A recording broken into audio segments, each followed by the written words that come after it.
Santa Catarina tem a menor taxa de pessoas em situação de pobreza do país. Mesmo assim, o número ainda é alto. Passa de 800 mil pessoas. O Balanço Geral ouviu especialistas que explicam quais fatores influenciam esse cenário. Menos de R$ 22. Esse é o valor que quase 860 mil pessoas têm para viver por dia em Santa Catarina. O número impressiona, mas vem caindo ao longo dos últimos anos. Segundo o IBGE, a taxa de pessoas em situação de pobreza no estado é a menor do país e a mais baixa desde 2012. Além de Santa Catarina, também se destacam Rio Grande do Sul, Distrito Federal e São Paulo.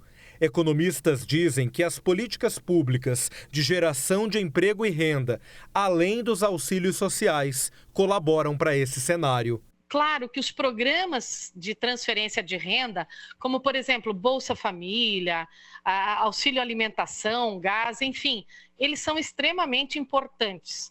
Mas, principalmente, o que influenciou positivamente esses dados da pesquisa do IBGE foi a questão da geração de emprego e renda. Então, assim, nesse conjunto da política assistencial que nós temos, né, e que sempre está enfrentando aí, sendo aprimorada para melhorar esse enfrentamento à pobreza, né, a gente tem que pensar que o combate ao desemprego é a melhor solução. Em Santa Catarina, a taxa de desocupação ficou abaixo de 3% no último trimestre desse ano, queda de 0,5% em relação ao trimestre anterior. Para nós percebermos o quanto o fator emprego é importante, entre as pessoas ocupadas, menos de 1% são consideradas pobres em 2023. E enquanto que entre as pessoas desocupadas, ou seja, essa proporção ela chega, as pessoas desempregadas, ela chega a mais de 14%. Então, olha como como é significativo termos políticas adequadas para a geração de emprego e renda, investimentos públicos e privados nesse contexto de geração de renda. Os dados do IBGE também mostram que o estado tem a terceira menor taxa do país de pessoas em situação de extrema pobreza. São aquelas que vivem com menos de R$ 10 por dia.